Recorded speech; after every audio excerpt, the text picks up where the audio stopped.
Good evening, everyone, and welcome to another episode of Section 305, the sports show. I'm Raul Pagan here with my colleagues Anthony Aguirre and Nick Dupont. How's it going, guys?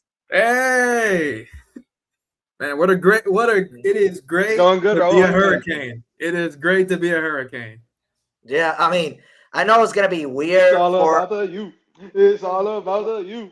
I know it's gonna be weird for both of you All right. because since I'm wearing a Miami Heat and we've lost this past weekend against the Celtics and the Knicks. Against the Knicks, understandable. They got their revenge matchup and they're mostly healthy than us. But then the Boston Celtics, like they don't got the same depth that they had the past years. Jason Tatum's not there. A lot of credit to Derek White and Jalen Derek, Brown Derek and Joe White goes off Masula. against us every time. And Joe Masula, he's not the favorite, but he should get at least that credit for possibly being a candidate of head coach of the year. Because lack of depth, they didn't do big moves apart from Anthony Simons. You don't got Drew Holiday no more. You don't got Kristaps Porzingis. Tatum is probably not playing the season, so Brown has taken that responsibility. And then you got Peyton Pritchard having his best season of his career. You got also some other players like producing, contributing. Like the Celtics has actually been one of the surprises this Now year. since you mentioned that, I like Nemias Kita. He's really stepped up in that starting Yeah, big man role. I agree. So I like him the most in terms of who jumped this season for them.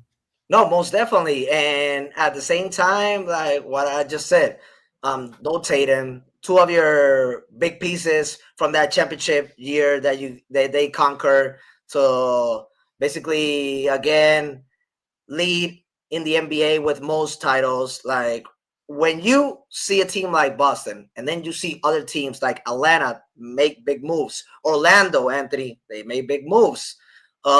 Indiana Pacers, they just came from a finals. I know they don't have Tyrese Halliburton.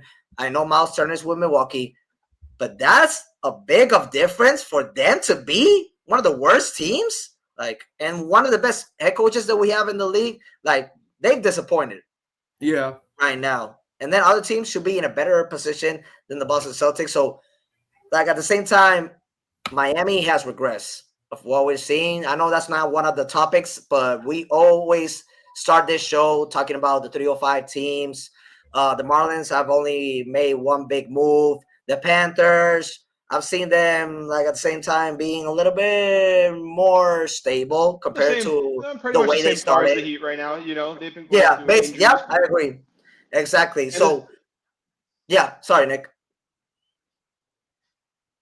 okay, I was just Yeah, gonna go say, ahead. yeah, I think the Panthers are pretty much on par with the Heat for the most Yeah, part. yeah, they basically Yeah, they've been dealing with equally. a lot of injuries, but they're pretty much middle of the pack. Like they're still gonna fight for a playoff spot. We know that. It's not looking pretty right now. Remember, that's the same team that finished sixth in the East and went all the way to the Stanley Cup and won back to listen. back. At, So, at this point, we know the secret sauce. They're gonna hold their players off, and then we see the real Panthers come out in the playoffs.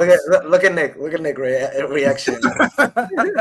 All I'm saying is we're getting Kachuk within the next week, and Barkov is going to be coming back before the playoffs, Yeah. or even during the first round of the playoffs. So Yeah. I'm just saying. So to our audience, you would think that Nick has a tight ends because of Cam Ward. Nick, why don't you explain to him why you have Come on, dude. Tennessee Titans? Not We gotta- related to an ex, So not I related to an apologize to ex-U everybody. Miami player. Not I related to an ex-U Miami player. apologize. Okay, I'm wearing the Titans. I'm wearing the Titans right now. Congrats on the Titans. Cam Ward, congrats on beating Kansas City yesterday. Good win. Good Listen, win. man, I gotta get the Cam Ward jersey. I'm wearing Vince Young. He was one of my first favorite quarterbacks in the league, but I gotta get the Cam Ward jersey. I'm trying to rep the U, but I guess I'm doing it improperly. Sorry, Raul. I'm sorry to all my UM fans out there, but I mean, he's considered supposed one to of be the at repping least. Cam Ward right now. Okay, you At know least- what? I mean, wait. Let me. I mean, he's considered one of, There you if go. not, The one. I'll just cover the zero. in my opinion, he's actually considered like one of the best, like top 20 quarterbacks in NFL history. Mm-hmm. We could have that conversation for It's another young. day. Another day. So before, yeah, Vince Young, what do top you mean? 20? Yeah. All right. Did you just say Okay, that? Did guys. you just say Vince Young's top 20? Okay, guys. He can be in that conversation. He can be all right.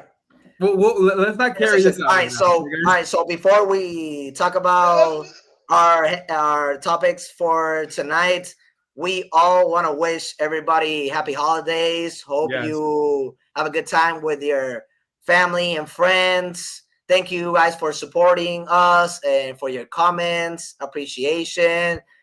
Without you guys watching our show and at the same time being a part of it with your comments, whether it's positive or negative, we appreciate the support every single day. And next year we're gonna be having a first sponsor, so we're gonna keep elevating. So we're very, very grateful and thankful for that. All right, let's get to our first topic, guys. So today we're gonna be talking about Florida teams, because it's not only South, it's also very in the North, Gainesville, and that's gonna be our first topic of today. Let's go with DJ Lagway, which after 2 seasons with the Florida Gators, my team, just to clarify, the only program to have at least 3 titles in football and in NBA, recently winning the national championship, March Madness. But for this team, we haven't had a equally quarterback as Tim Tebow. When 2 decades ago, starting the beginning of the 21st century, they had their success, especially with Urban Meyer. And after Urban Meyer, they've had so many head coaches that apparently hasn't been basically what they expected from them to last minimum 5 years and to basically bring this team to another national championship game. DJ Lagway plans to enter the transfer portal. What's the best next stop for Lagway entering his junior year? I'll give you the first word, Anthony, since you're in the middle. Mm-hmm. Well, it's funny because, so the report is that the Cardinals, Louisville, they've made contact with Lagway. Interesting. I heard LSU could be in the mix as a potential suitor. And with Lane Kiffin being the new head coach. Mm-hmm. And also, the U is a potential suitor. I know there's some Canes fans who do not want Lagway. Nick. But hey, man, you know what? I want him. You what? Yeah, why not? Give me a mobile quarterback, man. I like the potential there. And also, here's the thing: Mario Cristobal is now a proven quarterback guru. You just saw it with Cam Ward. You're seeing it right now with Carson Beck. I have no doubt he can turn Lagway into a star quarterback. I mean, a difference from that is that Carson Beck won 2 natties with Georgia, but he was already developed. He was already developed. No, he was a backup in those years when he won the 2 national championships. I understand that. And then the following year, yes, he was a starter, but they missed the playoffs. Then last year, yes, he was again productive, but he led the SEC interceptions. And then yes, they made the championship game. He gets hurt. There's questions about what he can do coming to the Hurricanes after the transfer portal. And now he's showing out, especially, playoffs was rocky. We're talking about that. We'll talk about that in the next segment. Yeah, next segment. But here's the thing. Cam Ward was not this hyped before he came to Miami. Carson definitely wasn't. So I'm confident that if Lagway were to be in the orange and green, that Mario Cristobal will get the best out of him.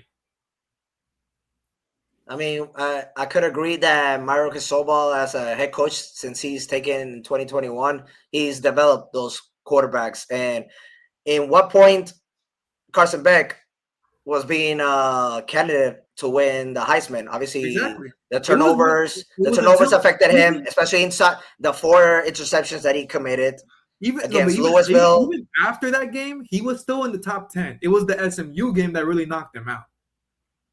And Louisville wasn't in that game that he had. Louisville definitely hurt his case, but he was still in the race. 4 interceptions. But, yeah, no, of course, and that hurt, and rightfully so. It hurt his. And they still lost by 3, if I'm not mistaken. Yeah, they only lost by 3. So imagine, Take care of the ball.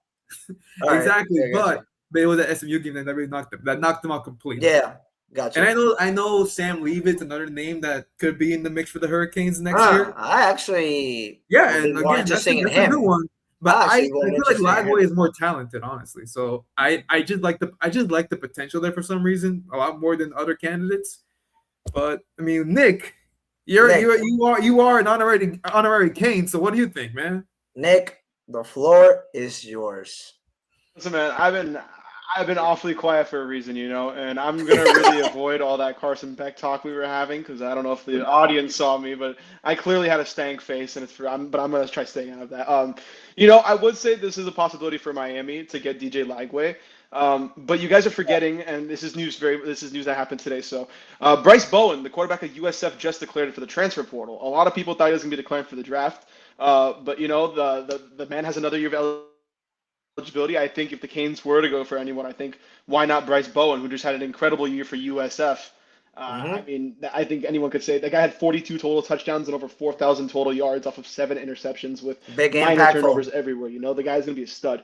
But that's not who we're talking about. We're going to be talking about DJ Lagway. Honestly, I think LSU is going to be a very good fit for him if he does want to go. I think it'd be great for him to actually go there over Miami. I think Miami at the moment has a lot of other quarterbacks on their radar. Although I would look at Lane Kiffin. I know. Yeah, look at Lane Kiffin. What he's done with Jackson Dart. I mean, yes, but that's the main reason why they're gonna. I mean, that's another thing. I mean, yes, Mario Cristobal is great with quarterbacks. I don't want to necessarily call it, but if you watched him in training camp and you watched him throughout time, everyone in the training camp knew before the season started. They were like, "Yo, this guy, he's a Heisman contender. Like this guy's legit." Like everyone saw it in the locker room before he even stepped on the field. But for Lagway, he never really brought that presence over to the Gators. I felt like he is a I don't want to call him overhyped because I do see his potential. He can skyrocket. He does have a lot of potential for a quarterback. I just don't think Florida was the greatest fit for him because of Billy Napier. Honestly, I think once he gets to a team, maybe like Oregon. I don't see Oregon going for them. I'm just saying as an example. But LSU, I think LSU would be actually a really good fit for him. I don't see why he wouldn't want to go to a place like that. They're losing their I forget the guy's name, Garrett Newsom Barner, the current quarterback there. They're losing him right now to the draft, so they're going to be needing a spot. And why not with Lane Kiffin? So I think Lagway would have a good chance at LSU. Sorry, Anthony. I'm one of those Canes fans that I do think he'd be great here, but I think I just see him staying in the SEC because the Canes are going for a lot of other quarterback prospects this year, in my opinion. No, and here's the thing. Like I know even though I'm saying Lagway, and in my opinion, again, I think he should be the top candidate, and I know some will disagree with that, but again, I see the potential, and also Carson Beck led the SEC in interceptions last year. Lagway led it this year. Okay, well, I don't know, man. They all, what's funny? Well, in the NBA, they always say the Heat are the fixer of everybody. I mean, why not the Canes right now, man? They can fix anybody at this point.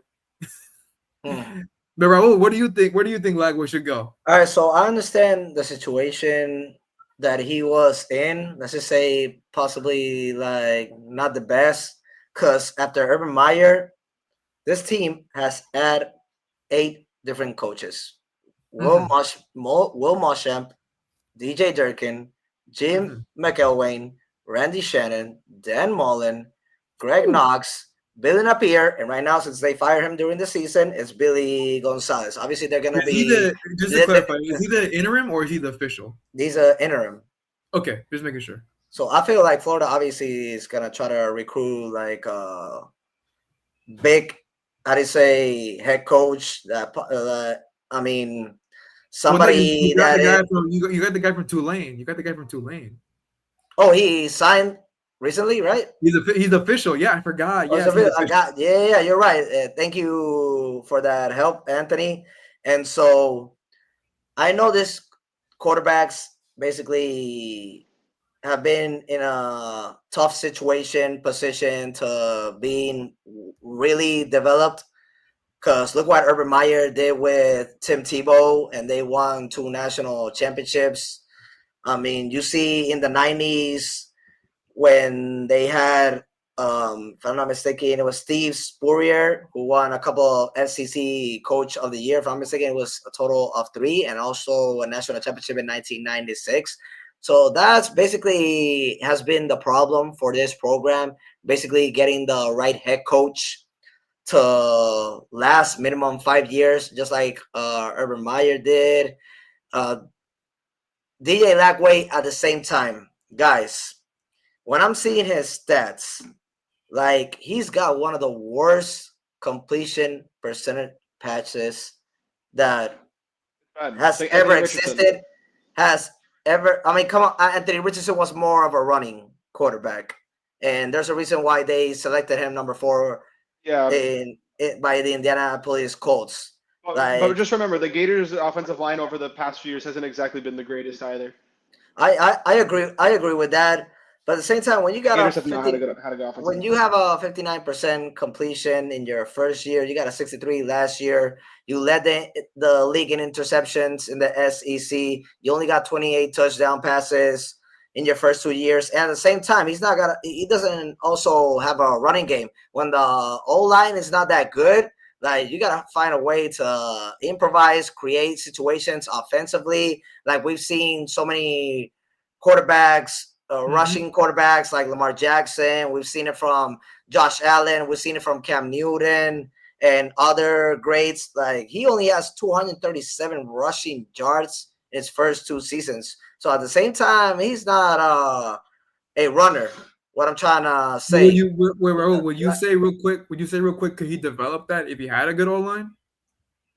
I mean, I feel like if you don't got a good O line, that's where you gotta start creating situations offensively. You gotta like utilize a plan B. If the wide receivers or the tight end or anybody that is designed on the playbook, whichever the offensive coordinator has a play call, and they're not executing, they're not running the right routes. That's where the quarterback has to basically take over and create something out of that situation, even though it's not his problem, even though it's not his issue. That's what a great quarterback does in the league, collegiate and professional level. And with a big program like the Florida Gators, even though like the coaches haven't been basically the right, not selection, let's just say basically not the Right fits. right mix with the quarterbacks that have been here in the recent years. Like Lagway, I mean, we've seen some other quarterbacks in a how to say tough situation in any program that they participated. They've done the transfer portal, and they have developed. I know in better universities. But Lagway, I feel like he could have done a little bit more of taking better situations, like with his passes. There was most of them that I watched since I'm a Gator Nation that it didn't make sense. And under pressure, like I said, he panics. And he's not a good running quarterback or rushing quarterback, what I'm trying to say. So basically, like, if he ends up in LSU, Notre Dame is also like a good program that he could be in with Marcus Freeman. Marcus Freeman can actually develop and basically help him with all the flaws that he's had playing with the Gators. But That's if the Marcus question, Freeman doesn't leave, because there's a lot of talk around exactly, yeah, Marcus Freeman going to the there's NFL. been a lot of rumors that possibly he could be acquired in the New NFL. York Giants candidate. The New York, that's basically the principal, That's the big one. the main one. I feel like for his best stop, it could be LSU, like Anthony, if I'm mistaken, you said, and also Nick. But Notre Dame with Marcus Freeman, I actually feel like that could be a good destination. I mean, Riley Leonard became also like a more running type of quarterback with Marcus Freeman. And at the same time, we saw at the same time we saw how after first 2 losses. They ended up the season with 10 straight wins. So Marcus Freeman is somebody at the same time that knows how to fix all the flaws from quarterbacks and basically like let them know this is where you know how to operate better, either a passing game or the running game. And that's where Lagway needs to improve, both of them, passing and committing less turnovers, taking better decisions, being more accurate, and at the same time, utilize the running game. Like, look at his completion and passes, 59% his first year, 63 this year, 14 interception, which led the SEC. Yeah. So that's basically 23 interceptions in 2 seasons and a 62% average in both. Mm-hmm. So, like, I mean, you guys are speaking of Lagway being a quarterback that has potential, but right now, what I saw with Florida, obviously, I'm not talking sentimental, wise way of me being a fan. I'm just giving you facts as a sports analyst.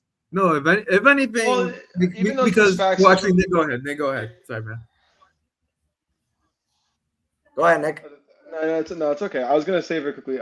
Even as the stats go, I've watched some Gators games this past season, and overall, man, the Gators they just never really looked good. Like as a whole team, you know. Again, I really think it's a whole personnel system where Billy Napier can't get the right offensive linemen, can't get proper receivers. I just, you know, in the past 2 years, especially Miami, they have taken a lot of recruits away from Florida. So I just feel like DJ Lagway may need a little more help because, you know, a jump from 59% to 63, that's not terrible considering that he was just a freshman, a true freshman nonetheless. But you know, I feel like the next place he goes to is gonna help him. Anthony, I'm sorry, the floor is yours. No, and just to wrap this up because we're gonna go to our next topic in a little bit. But again, I see the potential with Lagway. I just feel like there's so much there's like that hasn't been tapped yet, and I agree with Nick. It's like it's a personnel thing. And just to wrap up my take, I feel like in this transfer portal, I feel like Miami might get a lot of Florida players in this one. I forgot about that. You said Miami, you said LSU, I said LSU's in the Louisville has contacted his camp. Louisville also could be a good situation. Miami and LSU are more so potential suitors. So there's separate situations, but again, as someone who's covering the Canes for Roundtable, I would like to see DJ in Miami. And at the same time, like I recommended Notre Dame, even though they're not in a conference, they're independent. So we'll see. We'll see how that turns on. Like turns up like in the nearest future. Notre Dame, head-to-head matters. Just remember that, okay, please. I remember when we talked about this in our last show.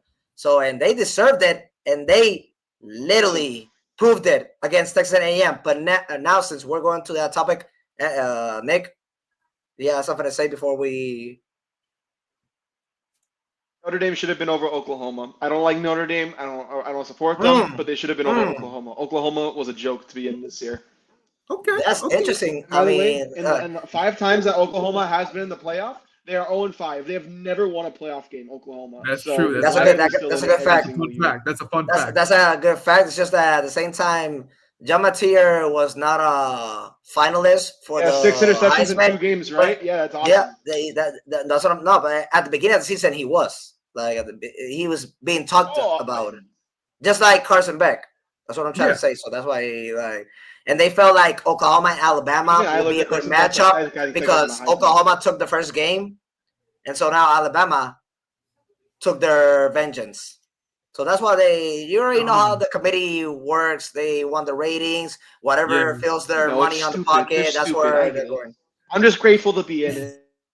I'm just grateful to be in it. Okay, that's all I am. I'm trying to. And now we're going to talk about it. I already said that the NCAA, like everybody said it, is the most corrupted organization in sports. A lot of people have talked about the FIFA. We're not gonna head into that. Let's go to another Florida team, the U, as we see Nick celebrating The Miami Hurricanes win its first ever college football playoff game in program history over the Texas A&M Aggies with a final score of 10-3. All right, so since I give Anthony the first word, I'm gonna give it to Nick right now. What's the Hurricanes' chances of beating the Ohio State Buckeyes, the recent champions? Yeah, and listen, you gotta respect the champs. You know, you Wait, can't beat them. wait. I gave it to Nick since I gave you the first word, Anthony. Oh, my bad. I heard my name first. My bad. All right, you guys debate. You guys debate. You guys debate. Come on, 2 You minutes. guys debate. Come on. Floor, brother. Alrighty, well, I Oh, want to be a yours. delusional Canes fan. I really don't. I really don't want to be a delusional Canes fan. But I think we have some pretty damn good chances against Ohio State. Now, I know Ole Miss was my underdog going into this thing because I honestly thought Miami wasn't going to make it. So I had Ole Miss. Ole Miss. But Ole Miss was a real underdog. What? Ole Miss, yes. Ole Miss was my dark horse coming Why? into the playoff. But well, one, because Lane Kiffin had the team at a point where it looked like no matter who they played, they could beat anybody. And when a team is playing in that mentality for so long, they can actually beat anybody, Raul. Again, right now, I don't think that's the case because they lost Lane Kiffin and the team's at a completely different direction now. But these are my underdogs right here, bro. This is my team. I mean, how can I go against Ruben Bain and Akeem Mesidor? How can I do that? You're telling me that my two guys that just dominated the Texas A&M offensive line after they talked all that trash, they wrote those checks they couldn't cash. Ruben Bain said it best. Hey, shout out Trey Dunn. Shout out Trey Dunn. I see facts, bro. Facts. And I think that we're gonna have an amazing chance against Ohio State because yes, they are the defending champions. They have a very good defense and a great offense, but they have a what? They don't look impressive. They have what? They don't look impressive, to be honest. They have a great offense. Repeat that again. They have a what? Repeat that again. No. Let me finish. Ohio, no, can you clarify? Ohio State has a great offense and a great defense. They got the number one defense. But their strength of their schedule. They got the number one defense in the nation. Okay, but look at the schedule. Look at the strength of schedule. And honestly, dude, when you're going up against our defense and their defense, I think it's going to be a hell of a game. I think it's going to be like something similar to the Texas A&M game. Obviously, a lot of those points that weren't scored were due to win factors, especially the freaking 4 missed field goals that we missed. But for the most part, that's crazy. Yeah, that was crazy. That's nice. And if freaking Mark Fletcher can keep running the ball and we can actually like make proper passes, we can be fine. Carson Beck is a field general. You know, he's going to manage the game to the best of his ability with the play calls he's given. Very rare of the time he's going to audible. He's not like Cam Ward in that aspect at all. But he'll find a way to get the job done. I will, as much as I want to give him crap for having under 100 yards last game. I understand the wind was under 20. It was 20 miles an hour, 30 miles an hour. But yeah, that was not the game plan. The other quarterback, he had almost 200 yards. That was not the game plan. Yeah. Regardless, I think Miami has an amazing chance because Julian Sand, yeah, he was a Heisman contender. Not that impressive to me, and I don't want to bite my own tongue, but I really think Miami has a very good chance of winning it all this year. If they get it, I really think that. Whoa. Do I go now? Yes, sir, Anthony. After that hot take from Nick saying that they can win it all. Listen. When you now alluding to strength of schedule, I believe the Hurricanes are the most battle-tested team in the playoffs, at least left. But they're the most battle-tested. You saw what they just did against Texas A&M in a crucial environment. And yes, the 12th man, that's real. I mean, I had a guy who I know who went to the game as a media person, and the press room was shaking. That just shows how crazy it was in there. And to overcome adversity, it just further proves how great of a team you are. And yeah, Mark Fletcher carried the program on that game. Seriously, he was amazing. That dude was just like a demon. But and Malachi Tony. He redeemed himself. I actually felt bad for him when he was after that fumble. Yeah, he redeemed himself. No, I felt so bad when the cameras caught him crying. I'm just like, I feel so bad for this kid. He's been doing great all year, and this is the first time a defense actually contains him. I felt so bad for a moment, man. But he showed out in the end. And and again, dude, you look at the strength of schedule. the Hurricanes faced a lot of great teams. They had the best win-loss ratio against ranked opponents, 4-0. And the defense, dude, Ruben Bain Jr., Akeem Mesidor, Keontae Scott, who's now back. Thank God he's back. Dude, give me the Canes. Give me the Canes by a million. I love their chances. I love it. Dude, I'm sorry, man, but Mario Cristobal, dude, the Buckeyes are already disrespecting the Canes already. They're already doing it. Clearly, they didn't learn what happened to the Aggies. So let there be a lesson taught on New Year's Eve. I love the chances. I love it. Raul just hates us right now. So Nah, let him, bro. He's a Gators fan. He's feeling it. I've always told you that after the Gators, I root for Miami. The same thing after the Oh, I Yankees. know. I I just root like to for them. pull. I I just root like for to the pull your I string. root. I just like to I pull your root. string. Yeah, I root for the Marlins after the Yankees. I root for the Dolphins after the Patriots, which is weird. I only root for Miami in the NBA. Florida Panthers only in the NHL. Guys, I understand. They're all good takes. I'm not gonna debate that. I'm not gonna criticize you guys. I'm Uh, waiting I for the didn't build say, up. Come on now. I'm not gonna basically, I didn't say underestimate what you guys said, but guys, I'm waiting. this is Ohio State. This is the best defensive team in the league, and I understand that we missed a couple of field goals. We But only that was scored. because of the We win. only scored 10 points against the Aggies. Only 10 points, and now How many did the Aggies score? we're now facing a vicious defensive team. Like, and But all right, so all right, Raul, sorry, go what ahead. we've talked about this in our recent show, maybe like a couple of weeks ago, when I said that. All right, so who gets the credit of the success that Miami has had when they were undefeated before they had their first loss?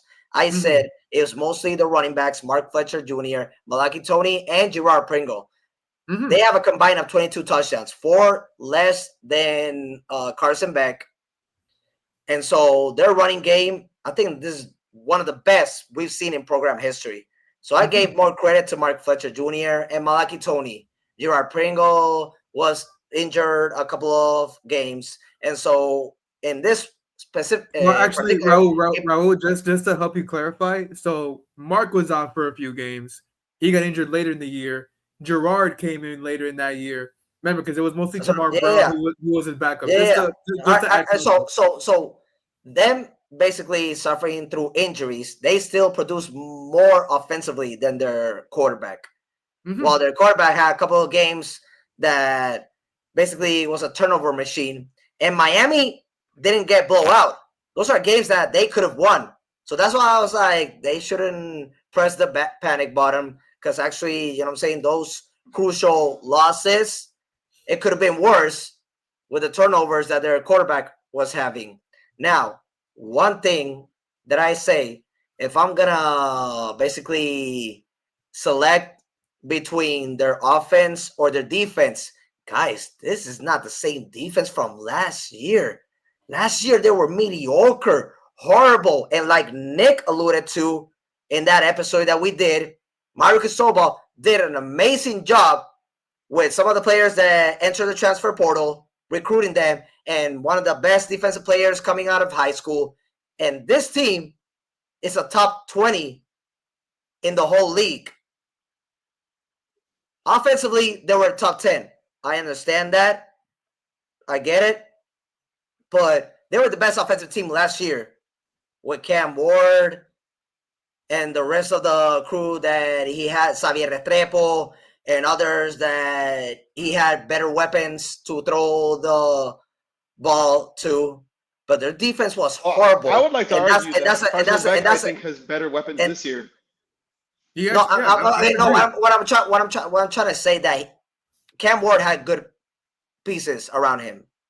Or their offense was better than this year.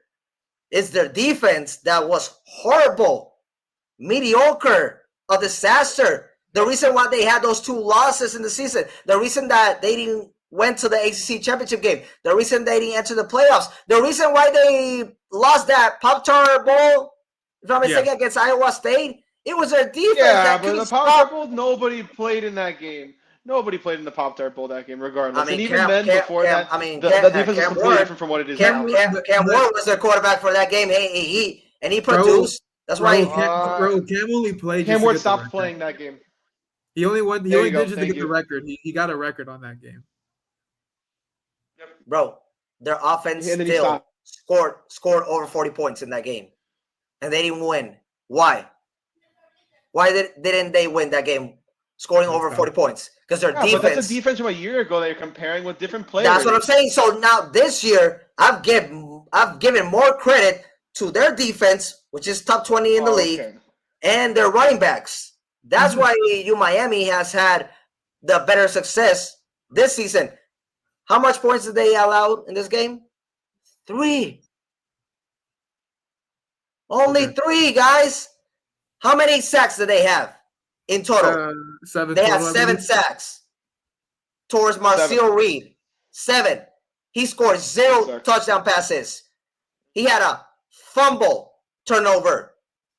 2 interceptions. They forced 2 interceptions on him. This game was based most on the defense with Ruben Bain Jr., Akeem Mesidor, Jacoby Thomas, Kelante Scott. And then when we needed to score a touchdown, who reinvented himself, I give it, Malaki Tony. But Mark Fletcher Jr. had 172 rushing yards. Like, he put him as well in a good situation. The only credit I'm going to give Carson Beck, he didn't commit a turnover. But he only had 103-yard passing. I understand wind was a factor to it, and they were going to limit that. 103? I thought it was 92. No, it's 103. Oh, my God. Wait, wow. but also, Raul, I would just say the looks Carson Beck got, like, he wasn't rattled by the defense, like, it just more so the environment. I understand.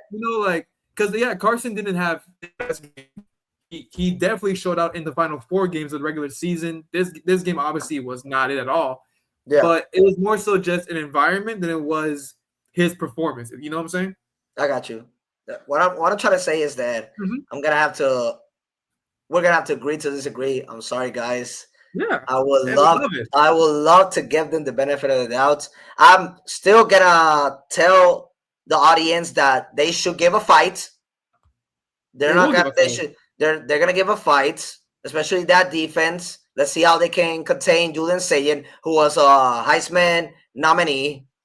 But that as long as they don't play like the Dolphins, they'll be fine. Yeah.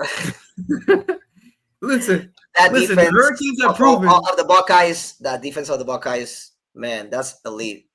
Listen, the Hurricanes have proven. Listen, Nick, the Hurricanes have proven they can play in cold weather. They can play in cold weather, so we're good. That wasn't the question. I agree with it. That wasn't the question. That wasn't the problem. My problem was the trench game, and the trench game is fantastic. So I'm super happy. So I'm sorry if let's just say, since the question says Hurricanes' chances of beating Ohio State, I'll give them a 10%. Hey, listen, man. We love your honesty. We really do. And when they beat them, then we'll come back here and we'll have a good talk about it. Just to end the segment, I hope they prove me wrong. I do hope they prove me wrong. Let's see what type of game plan Mario Cristobal has for the Buckeyes Ohio State team. All right, guys. Quick, just to end our last topic of today's show. Since it was held in the Casella Center here in Florida, we got to talk about what we saw, the main event between Anthony Joshua and Jake Paul, which Joshua beat him with a vicious KO after 6 rounds. Should Jake Paul hang up the gloves? I don't think so, Anthony. I'm gonna take the first word on it. Like, go ahead, man. Go ahead. I mean, there's 2 things I want to say. One of them, I respect that he had the courage after the Gervonta Davis matchup got canceled to fight a heavyweight champion like Anthony Joshua, one of the best that we've ever seen. But at the same time, we all knew what was gonna happen. Like a lot of people were betting. I'll give him the maximum 3 rounds. A lot of people said second round. Others said it's a first round thing. He lasted 6 rounds, so I'm gonna applaud to that. Even though obviously everybody is gonna make fun of him every time kneeling and grabbing his leg. And at one point, he looked like he was, how do you say, his private parts, basically. That's a good way to put it. Yes. Basically incline on, but yeah, like I feel choose your battles. That's all I'm gonna say. Choose your battles. Like this one, I know the outcome, the agreement of their contract, and if he surprisingly would have won, he would have gotten 100 million in total. Money talks, and you already know what walks. But this was one of those fights that you literally feared for somebody's life. Mm-hmm. And so we already knew the outcome was gonna be Anthony winning by knockout, not even by split decision or unanimous decision. We were just basically debating how many rounds Jake Paul was gonna last. I mean, he broke his jaw, guys. In 2 places.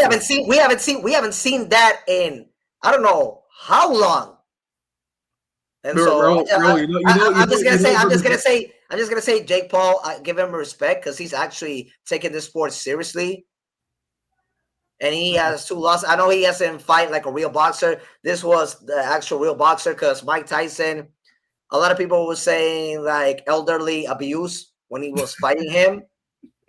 And so like I gave him a little bit more percentage just to wrap it up against Gervonta Davis on winning a fight against a lightweight boxer instead of a heavy. I mean, are you guys seeing this right now? Production, can you give us a better image? I mean, are you seeing right now his arm strength? Like, come on, man.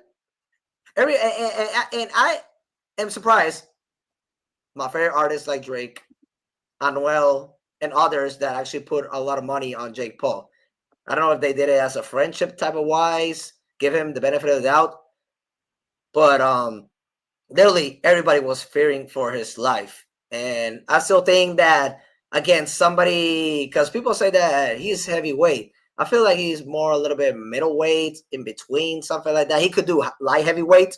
I could actually give him the benefit of the doubt against, let's just say, Dimitri Bivol, David Benavides, and others. But like after what we saw here, him actually really asking to fight somebody like Canelo, I would not recommend that unless the price is right. But definitely, he should not hang up his gloves. Mm-hmm. Nick, you want to jump on this real quick? Nick? He's taking this sport seriously. Unfortunately, yeah, I guess so. I listen, as much as I would love for Jake Paul to retire, I really would. He's not going to, and I really don't think it's really a good time for him to retire regardless. I don't think he should hang up the gloves at all. You know, fighting a guy like Anthony Joshua, it takes a lot of people. You know, that's something that a lot of people cannot do. That's courage. The guy's 6'6", built like a refrigerator. It is. I will admit, it takes it takes a man to step into the ring against a guy like that.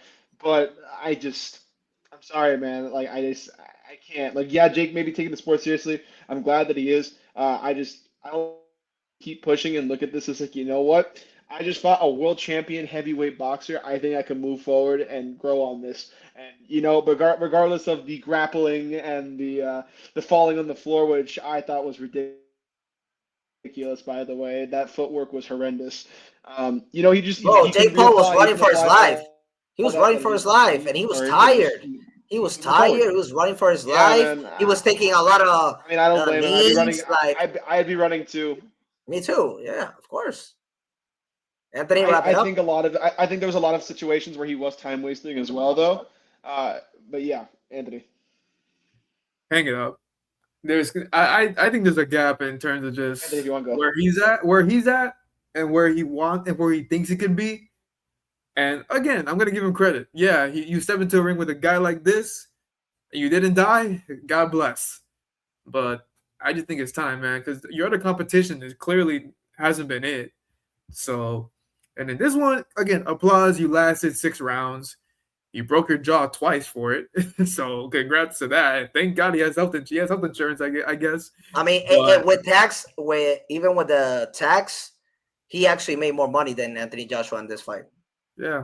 So again, and if he would have won, he would have get like $100 million bonus. I know Jake is a good businessman. He knows what to do right in terms of the business side of sport. And his brother as well. Yeah, his brother as well. Exactly. They know how to work it, and I'm not gonna give him crap for that. That's great, but I think it's time, man. Unless you really think you can beat it with the big guys, I'd say just step away. I feel like now through the rest of his career, he has to fight like real active professional boxers. He said it. No more X, no more UFC, no more athletes. Like, I mean, clearly because boxers. This is a new standard. It's a new standard. And then we can have another conversation about that. Exactly. If you go below the standard right here, then you are just selling your whole career short. So yeah, exactly. I agree with you. I agree. So me and Nick said that he shouldn't hang it. Anthony disagreed with us, but guys, this was a good sports show. Every topic was Florida related, and the reason why we talk about the Anthony Joshua and Jake Paul because it was held at the Texas Center, where me and Nick were present towards that. Happy holidays to all of our audience. Thank you, guys. We appreciate your support, and we'll see you guys next week. Just to wrap off the year 2025, and 2026 is gonna. It's gonna come even bigger, but let's just basically what we did with Jake Paul. Pray that Miami's offense doesn't get annihilated by Ohio State's defense. I'm Raul Pagan with my colleagues Anthony Aguirre and Nick Dupont, wearing a Titans shirt that is not related to Cam Ward. Cam Ward, guys, not based on Cam Ward. We'll see you guys next week. Oh,